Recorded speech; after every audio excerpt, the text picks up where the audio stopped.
What is cracking, Hope Nation? It's your friendly neighborhood, Kevin Hines.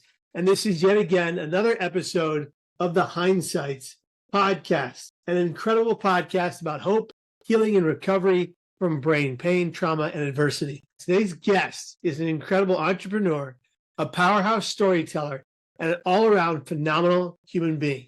Please welcome to the show the wonderful Rachel Oswald. Rachel is a military mental health advocate, host of the podcast Your Story Doesn't End Here, and a champion for change in her local community, focusing on veteran reintegration initiatives that directly impact mental health and well-being. After experiencing her own struggles with mental health during her service, losing 4 friends to suicide, and continuing to see fellow service members struggle with their own mental health, she decided to take a stand for positive change.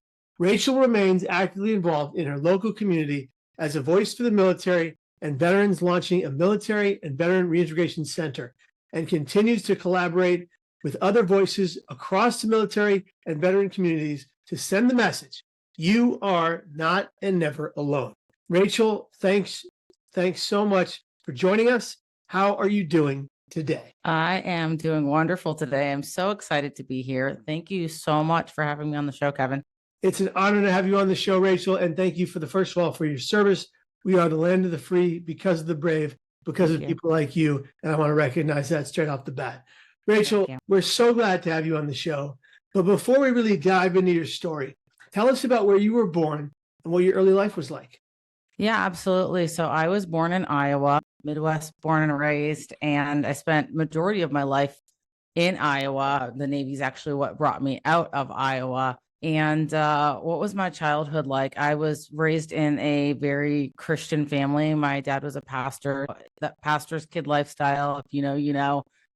It's a very different lifestyle. And unfortunately, with that came a lot of bullying that paired up with me being homeschooled, also created this environment where bullying was very predominant in my childhood. And so navigating that and navigating the strict rules of being in a Christian household and having a pastor for a father, and also being a mixed, because I'm half black, half white, but mixed female growing up in the Midwest in the 90s and early 2000s definitely presented a number of challenges right off the bat with my childhood. And so I ended up being homeschooled up until 8th grade, ended up going to public school in the 8th grade, and then finishing out high school through the public school system, and moved away from my hometown when I was 17 to go to college at the University of Northern Iowa. Spent a couple years in Northern Iowa, and then took off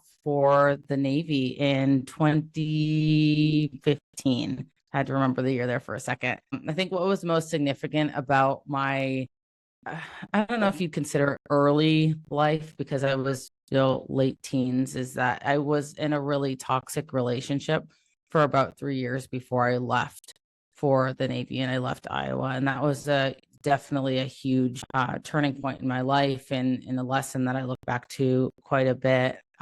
I don't know how deep you want me to get into lifestyle, but that's just kind of your general overview. If you don't mind, let's go deep and let's talk more about it. Let's break down what actually happened to you and what you went through and how you overcame it. Let's do it. Yeah. So where do I start? So I think something that I actually got into on another podcast that I was on recently was growing up with a parent who was narcissistic. And I tread a little lightly on this topic because my parent who was narcissistic, my mom, her and I do have a relationship now. We talk now. And so I always like to preface this part of my story by saying that I don't hold animosity towards my mom for how I was raised as a child. I now realize that we don't know what we don't know, and we're all just doing the best that we can with the information we have. And so that's been very healing for me.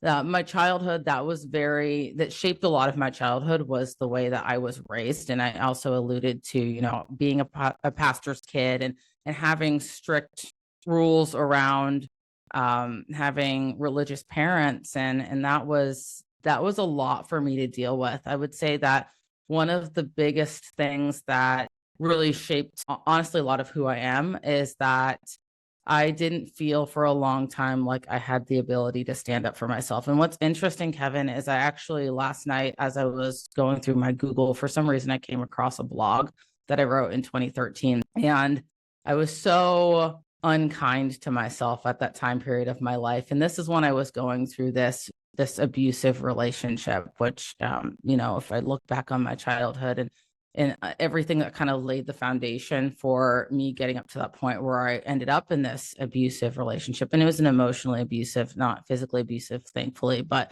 nonetheless, still an abusive relationship. I realized that in that time period in my life, I, again, was just kind of continuing this pattern of taking the information that I had and living my life based off of that. And so to kind of get into how I got into that relationship, I guess, I was at the University of Northern Iowa, and how I had gone back home for a weekend and ended up meeting this guy who was actually homeless at the time. He was living with one of my friends. And I think I realistically just trauma bonded into that relationship because I really didn't know him that well.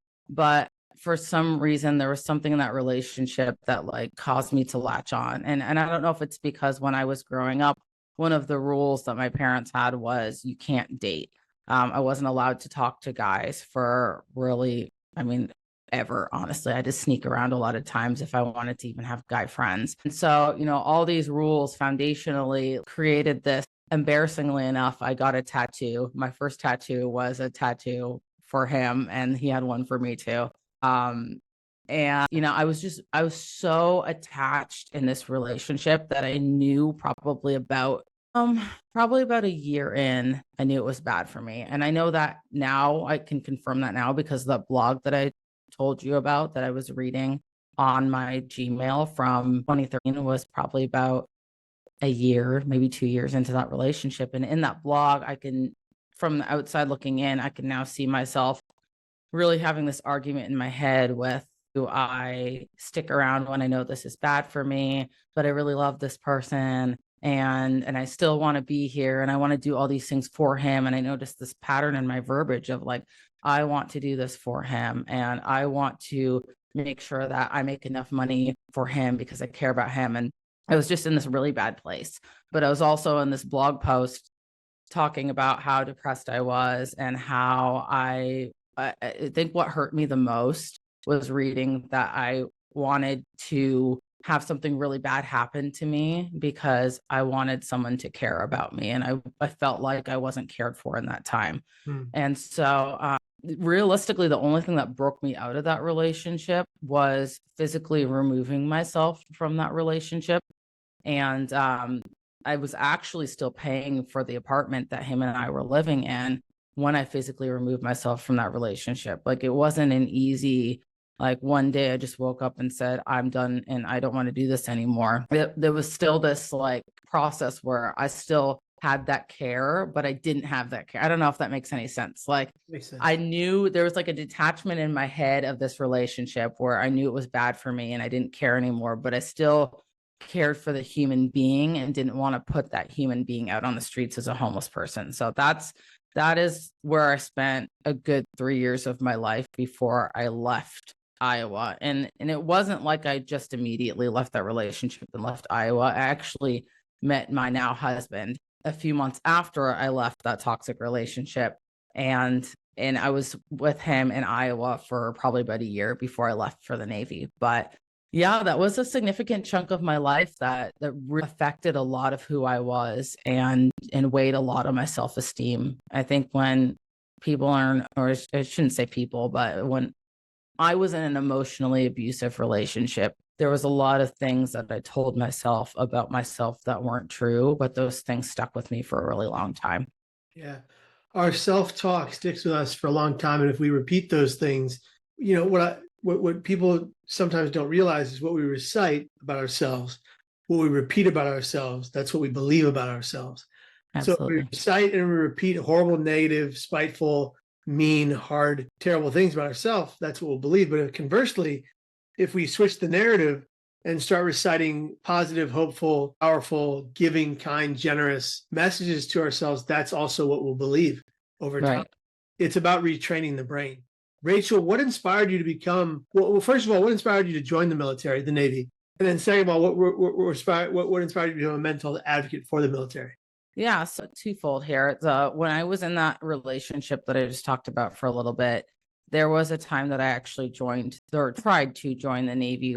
And the reasons behind it the first time were, like I said, I was trying to take care of him. I wasn't really interested in joining the military because it was something that I wanted to do. To me, I saw it as a solution because I was like, oh, well, we can get insurance, better paying. Well, not really better paying, but I thought it might be better paying. They were giving enlistment bonuses at the time. And I was like, oh, well, this is a solution for me in this relationship I'm in. Well, I ended up actually dropping out of the delayed entry program also because of that relationship, because I realized it wasn't going to work out for us at that time. And the Navy recruiter, this was in 2012, I believe, told me that I could never join the Navy again. And I was okay with that because, again, it wasn't really something that was like super, super on my heart. I was just seeing it as a solution. Well, when 2014 came around and I had just gotten out of that relationship, the same recruiter got a hold of me and said, hey, we're letting people in the Navy under waivers. It's a really short time period thing, so you have to make this decision pretty quickly. And I was in the mentality and mindset of, I'm not going to let someone else tell me what to do with my life ever again, so I'm going to do it.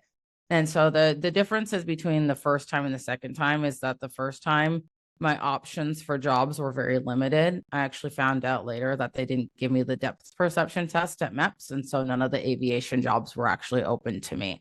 But the second time around, I decided that I wanted to go spec war and I wanted to go air rescue swimmer or diver. And so this required a physical fitness test and picking up a contract. And so I actually spent the next year from 2014 to 2015 working on passing these physical fitness tests so that I could pick up a contract. And I didn't actually end up picking up a contract, but I ended up getting a job in avionics. So I was an aviation electronics technician for my time that I served in the Navy.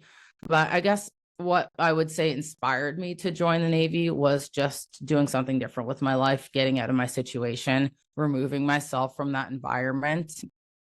And yeah, I mean, I think it was just change, honestly, at the end of the day. I didn't really know what I was getting myself into. It's not like I came from like a huge military family. My mom had served in the military at a period of time, but I didn't know a whole lot about it. Some people on her side of the family did, but Iowa's not one of those places like Virginia or like Texas where a lot of people are military and someone just joins typically because someone else was in the military. Recruiters, I guess, have a lot harder of a time in the Midwest just because it's a different environment.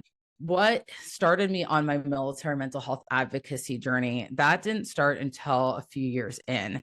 And a lot of that was because the military was not what I expected it to be.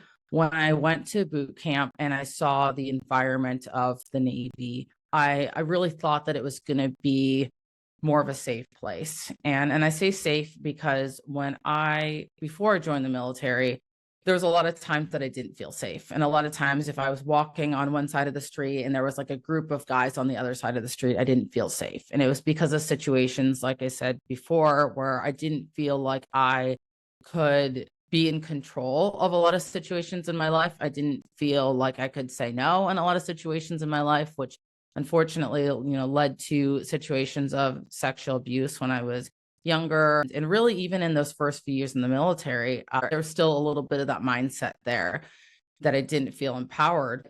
I can get to that in a little bit, but the boot camp specifically, I thought that the Navy was going to be a safe place. And it's because in boot camp, they train you to be very respectful to people. When you're walking across the street and you see an officer, you have to salute. You say good morning, you say good afternoon, you say good evening to everyone. And that's just how it is because it is a training environment. So when I got to A school, which I had in Pensacola, Florida, the environment really completely changed. It was this combination of this extreme independence after 8 weeks of not being independent, being in boot camp, but also the environment of people there. The unfortunate thing I would say about Pensacola was that it almost seems like there's so much freedom that the rules go out the window for a lot of people. And I don't want to say it's completely because of the way the system is set up, because the system is set up to allow people freedom in phases to prevent people from feeling the overwhelm of too much freedom. But there's also different branches of service on that base. So there was Marines and there was Navy.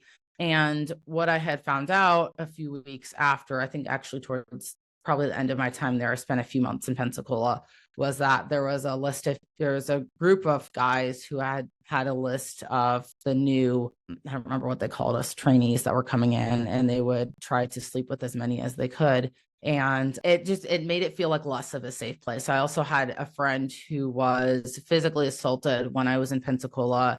I had a friend who was sexually assaulted. I'd had my own experiences of sexual abuse when I was down there, and it didn't feel like it was a safe place. And so when I went to my first duty station, and I wanted that fresh start, it kind of repeated the pattern almost, because I found something similar when I went to my next duty station.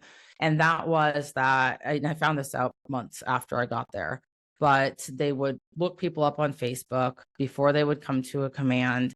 And then actually the guys at my command called dibs on me before I got there. And so the person and the people that I thought were my friends weren't actually my friends. They just won the dibs that they called on me before I got to that duty station. And so I also, when I was at my first duty station, experienced a situation that realistically could have gone a lot worse than it actually did. It was a situation of sexual assault. And when I had told my command about it at the time, everyone had just blamed me for what happened. And, there was, God, there's so many different, I'm trying to figure out which stories to share here. But I think what stands out the most to me when I was at the command was that there were situations where people were touching other people inappropriately that made me uncomfortable. And I was a very low rank when I was there. I was an E2. So I didn't really feel empowered to speak up or really know who to talk to or what to say, or even if it made sense to say anything to anyone because of just kind of the culture altogether. But also, just my own experiences leading up to that point, like I said, in A school and at that command. And so there was actually 3 different commands that I was at when I was at my permanent duty station after my training command. And they're all in the same Naval Air Station. And my second command that I went to, I started shore duty. My second one was sea duty. And when I got there, it was actually a really, really good environment. Again, I thought it'd be a fresh start for me. And I just wanted something that would excite me, because my first one, like I said, I experienced so much stuff personally. It just wasn't exciting for me, and I was ready to get out of there. Well, when I got to my second command, it felt really good. And then I just had bad leadership at the end of the day. What really pushed me to start advocating for mental health was a 2019 detachment that I went on to Japan. And bad leadership was kind of a theme with that command, unfortunately. But when I was on that specific detachment, that was probably the lowest of the low that I was at emotionally my entire time that I was in the Navy. And I remember distinctly, well, there were several friends that I would talk to most of the time and tell them I was not okay and that I was feeling suicidal. And a lot of my friends on that detachment actually kept my head above water many times. And that's where I learned about myself that when I get to a low point of depression, it's when I tend to sleep in a lot more. It's when I tend to really not care as much about really basic things. And I learned a lot about myself on that detachment. But it was that detachment where I had actually gone up to the plane at one point and I had wrapped chains around my neck. And I remember leaning into it and just sitting there thinking to myself, there's 10 people a few feet to the right of me, and there's all these people driving down the flight line, and I could take my life right now. And would anyone even notice? Would anyone even care? Because I just remember one person coming up, asking me a question, kind of joking about it, and then walking away. And I think for me, that detachment was the huge eye opener where I was like, this is a huge problem.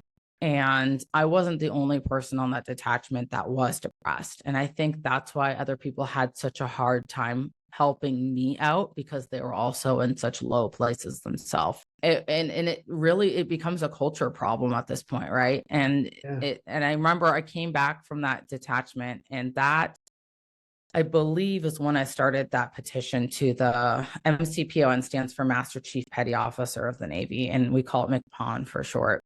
And when I came back from that detachment, I had tried to get back into the mental health system and had just a set of experiences with the system on the base that shouldn't have been as big of a hassle as it was. And I can expound more on that if you'd like me to.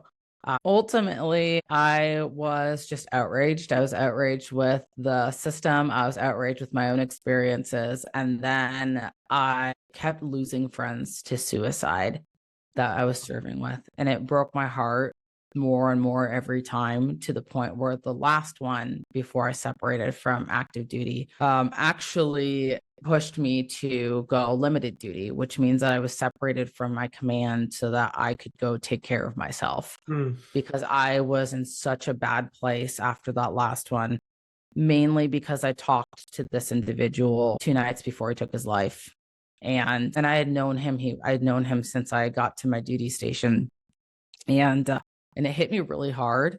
And I just felt like there wasn't enough emphasis on mental health, and people are dying every day in the military from something that is preventable if the military would put an effort to actually preventing suicides. And I just felt so outraged at that time. And that's really what fueled a lot of my advocacy in the beginning, was just anger and outrage for what I had gone through and pain from losing friends. And why wouldn't you? Of course you would feel that way. It's completely understandable. I hear this a lot from military service members around the country and the globe. I think the military, I think the DOD, I think even the Pentagon, they're doing a lot of work to try to prevent suicide. What I see, when you look at suicide prevention as a whole, in the last 70 years of the suicide prevention movement, we haven't significantly lowered suicides. Yeah. We're not doing something right. We need novel, new ideas from younger minds to come forward and change the game. Yeah. Do I know what that looks like? No, but I know I'm going to be a part of that change, and I know you are too. Rachel, what challenges have you faced both personally and systemically when it comes to taking care of your mental health? Yeah, so personally, a lot of it has just been me getting in my own way, which is, it sounds so simple when I say it in words, but a lot of times it's, me hesitating to go get the help that I need, or me hitting a roadblock and feeling like I just need to give up. And so I think that's a personal challenge that a lot of people face with the system, is that it can feel like it's easier to just give up hope. And so a lot of times that's where I'm at personally. Systemically, there's two folds to this. So when I was in the Navy, the very first time I ever went to seek help for mental health, it was because I had anxiety. And the only reason that I went to go seek help is because I had an instructor at my sea school who was like, if you have anxiety that bad, and it was to the point where I physically wasn't doing things. I had really bad physical symptoms of anxiety, but I was also high functioning. So I wasn't, falling apart when I walked into the doctor's office. I presented as a normal person, whatever normal means. And so when I walked into Navy Medical and I told the corpsman, I think I have anxiety, the first words out of his mouth were, "You can't be in the Navy with anxiety," which I knew was wrong. And thankfully I knew that was wrong, but he prescribed me with hydroxyzine and gave me a referral to occupational health and sent me on my way. Well, the hydroxyzine really didn't do anything for me. It just made me groggy. And the lady that I spoke with, occupational health, was against me taking medication and going to therapy at the same time. But because I had anxiety that was preventing me from doing things, I wasn't implementing the coping mechanisms that she was giving me. And so I had actually requested to be put on medication. And she actually wasn't able to prescribe me medication, but she made it very clear to me that she was against it. So she'd said something along the lines of, you can either be on medication for the rest of your life or you can do therapy. You have to pick one, which really rubbed me the wrong way because I was already in this really sensitive time period of my life, and having a medical provider tell me that I basically couldn't be helped is how I interpreted that. What it sounded like. Yeah, right. And that almost made me give up. But I had a friend who pushed me to go to the mental health clinic, where I had went and filled out their 10-page questionnaire and intake sheet. And I told them what was going on. I said, I have anxiety, but I don't look like someone who has anxiety. I really just want some kind of medication to help me with the physical symptoms so that therapy is more effective. They were able to help me, but what's interesting is they said there's two different psychiatrists here. There's the civilian and there's the military. They said, if we send you to the military psychiatrist, he's probably not going to put you on medication because you're high functioning. We have to send you to the civilian guy. So the civilian guy ended up putting me on medication. But what I had found is that the therapist that I was connected with, I didn't really feel that she was a good fit. And it's not that she was a bad therapist. Sometimes therapists just don't vibe well with the patient, and that's okay. Yeah. And so I actually stopped going to therapy for a time period. The medication was working well for me until a few years later, when I started losing friends to suicide, and I was having a really hard time with detachments. And I'd gone back to mental health and I wanted to start therapy again. And they upped my medication, and they kept trying to up my medication, and it wasn't doing what I wanted it to do. They wanted me to see the same therapist that I had seen in the past that I knew wasn't a good fit for me, wait 30 days to see that therapist. If I didn't like that therapist, I'd have to wait another 30 days to try another therapist. And all I wanted was just a referral out off base in town to someone that could see me that week. But they didn't want to do that because their idea was, we take care of our own, and we like to think we're taking care of our own. They didn't say it that way, but they told me over and over, we take care of our own. We have capacity at Fleet and Family. We have capacity at the mental health clinic. And I was like, I just want some kind of consistency in my care. I don't want to have to jump around and retell my story over and over and over. And that was one of my main concerns with going to different therapists, is that, I now have to retell my story over and over and over. Yeah. And the thought of that is just, it's a lot when you're going through it. At least for me, it was. And so that was a huge, huge challenge that I faced systemically just when I was serving active duty. Something that I hope to be able to bring change to in the realm of peer support. Because I understand that that's not just a military systemic problem. That's a nationwide systemic problem, waiting for therapy for 30 plus days, sometimes months for people. It's like you said, not really an easy solution, but we have to start somewhere. We do have to start somewhere. And you did, and you're helping people in the military with their mental health. Let me ask you this, Rachel, who was the most influential person or group in your journey? And what role did they play in your life? So this person actually was not in the military at all, but he was so influential in my life and my mindset. And it was my swimming coach when I was a child. And his name was Lonnie Kerman. And he was like a second father to me. He actually passed away from cancer a few years back. And the principles that he taught me, just being in a sport, and how much he cared and how much he pushed me to be a better person and show me what I was capable of, that still sits with me through even till now. I'm 31 years old now, and I still remember all the things that he taught me and the ways that he pushed me. And I go back to that memory of what I am capable of as a human being. And he played such an influential role in such a critical period of my life that, it was my old swimming coach. Shout out, Lonnie. May you rest in peace. What is one of the toughest lessons you've learned about yourself in your journey thus far? So I've learned a lot about myself since I separated from the military in 2021. And I went the entrepreneurial route, which was really, really hard for me because there's a lot of things that I thought I had figured out in my life. And then I realized that I didn't have any of it figured out. And so I think the toughest lesson that I've learned really over 2023 mainly was the fact that I was doing a lot of people pleasing. And I was allowing a lot of other people's opinions to guide me in my life. And I think I still struggle with it a little bit because I think that's just, in a way, a small part of the human condition is that, we don't want people to see our faults, right? But standing up for myself and in people pleasing were two things that I really didn't want to face. And what's interesting is I took this leadership assessment a few weeks back, and I was looking at this leadership assessment. It's called the Leadership Circle.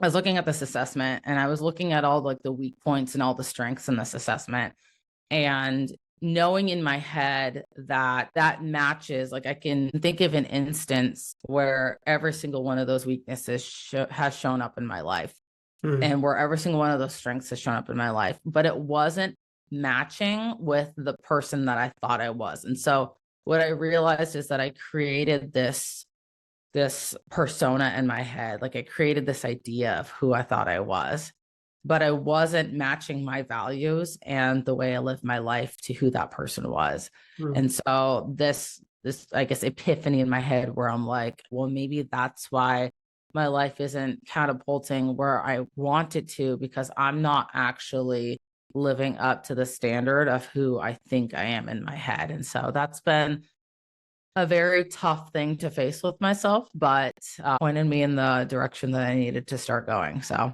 that's all it needs to do sometimes, right?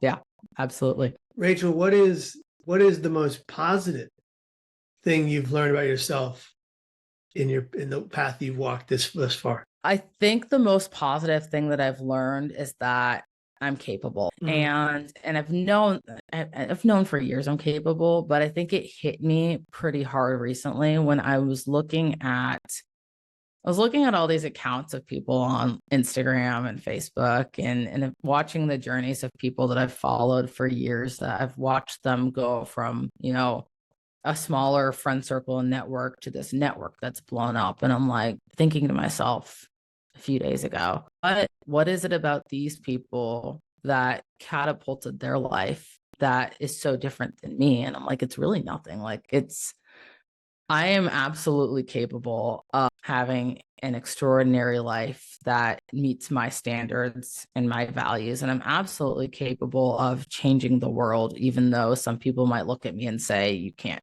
change mental health in the military, as people do, but that's just part of it. There's always going to be people that doubt. I think hitting me, the emotional feeling of hitting me that I'm absolutely capable of this, and I am doing the things that I am capable of. I don't give myself enough credit for it, but it's a really good feeling. That's awesome. I love to hear that. Thank you. What are the things you do every day to take care of yourself and your mental well-being? Yeah, so I realized that for me, I'm not really a creature of routine. And that was really hard for me to realize. I'm trying to be better about routines because I would like to have some routines set in my life. But what I decided to start focusing on was something that makes me feel good. One thing that just lights me up inside, or maybe just disconnects me from the craziness of the world. One thing that I love doing is dance parties with my daughter. I have a 2-year-old daughter. And dance parties with her. And, she's in that stage of life where like everything in life is just fun and happy. And she brings me back to being a child, and it's very healing, first of all, but it's just fun. So, things like that, taking her out to the park and also playing at the park like a child, things that just get me away from the mundane life of being an adult and a work. Those are the things that I think I found it kind of an unconventional way of self-care. It may seem unconventional, but statistically and scientifically speaking, play is so important for adults to do as adults to balance their brain health. Actually, taking time to play and be silly and use your imagination and be fun, especially with a 2-year-old daughter, it's easy to do because you're in that world of that wild imagination. So you get to do that every day. That's incredible. And no one's ever said that on the podcast before. And I think we need to mention it. Play is so important, even as an adult, as silly as it might seem, it actually makes you feel better. What continues to inspire you, Rachel, in the work that you're doing for mental health in the military? So I'd say the biggest thing is seeing and hearing from people that know that it's impacting them. One of my favorite things is when I get messages from people that say, hey, this episode that you put out, I related to that. Thank you. Or, reading a review where someone's like, hey, this is needed. I know people might not think that those little messages mean a lot, but they really do, because podcasting is a lot of work. First of all, and even just being an advocate for a movement in general, it can be very draining at times. And there's times when it feels like, am I doing enough, or am I actually making a difference? And so I'd say what inspires me is seeing changes actually happen, because like you said, there are changes that are happening within the DoD. And so all those wins, they're all wins, and I celebrate them, and knowing that I'm a part of that, but also hearing people's stories and hearing people say thank you, and knowing that if I'm just touching one life, and then that's enough. And you've touched so much more. So we know it's enough, but you've done so much more than that. So it's incredible. Thank you. What is your proudest accomplishment in the work that you've done in mental health in the military?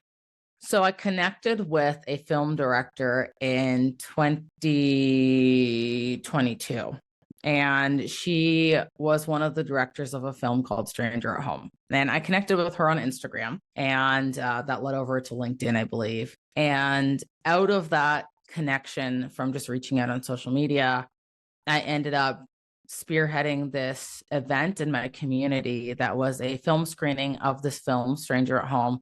And it also was a keynote about a Center for Military and Veterans Reintegration. And focusing on veterans reintegration has become such a core focus of mine more recently, because it is preventative. And so when we talk about what are these solutions for mental health and suicides, and what do we do, and everyone's racking their brains, and the Pentagon and these higher ups in the military, well, what do we do for mental health? Well, maybe we prevent people from going into crisis mode in the first place by setting them up with the appropriate foundation and support and resources. And so what's really cool about this model of the CMVR model is it sets up service members as they separate from the military to actually have that support. And so what I am most proud of is this whole movement that I've spearheaded in my community, and watching that build up from the ground up, essentially something to support the active duty, the families, and the veterans. And where I live actually has the highest per capita number of veterans in the entire state of Washington. And we just there's a barrier to entry to resources here. So knowing that this whole event that is going to lead to this center that's going to connect resources with people that need it, that's going to change lives, I'm incredibly proud of that. That's phenomenal. And this is why you are a phenomenal human being, with the work that you're doing, and why you're changing so many lives. And it's beautiful to see. We appreciate you, Rachel. Thank you. What is your vision for the future of the work that you're doing? So my ultimate goal would be to go to, well, I'd say one of them, because I don't really have like one tangible ultimate goal. The ultimate goal would be to end suicides altogether within the military and veteran community. Is that realistic? I don't know that I can say that's realistic, but I know that we can at least reduce them drastically. And there's things that can still be done. I would love to stand in front of Congress and stand in front of the higher ups in the military and have a chance to talk about solutions and talk about maybe different approaches. So I would love to do that within the next 5 years. That would be an incredible accomplishment for me, just to be able to get that information to the people that need to hear it. Also standing up the Center for Military and Veterans Reintegration and connecting people to resources. There are so many different nonprofits and resources that are out there, and a lot of people just don't know about them. But yeah, I would say that the goal is just to make an impact on the number of suicides within the military and veteran community, which I know is going to make waves and ripple out to the civilian population as well. You are the definition of a positive ripple effect for hope and change. You are an incredible guest to the Hindsights podcast. Thank you for being on, Rachel. We really appreciate your time.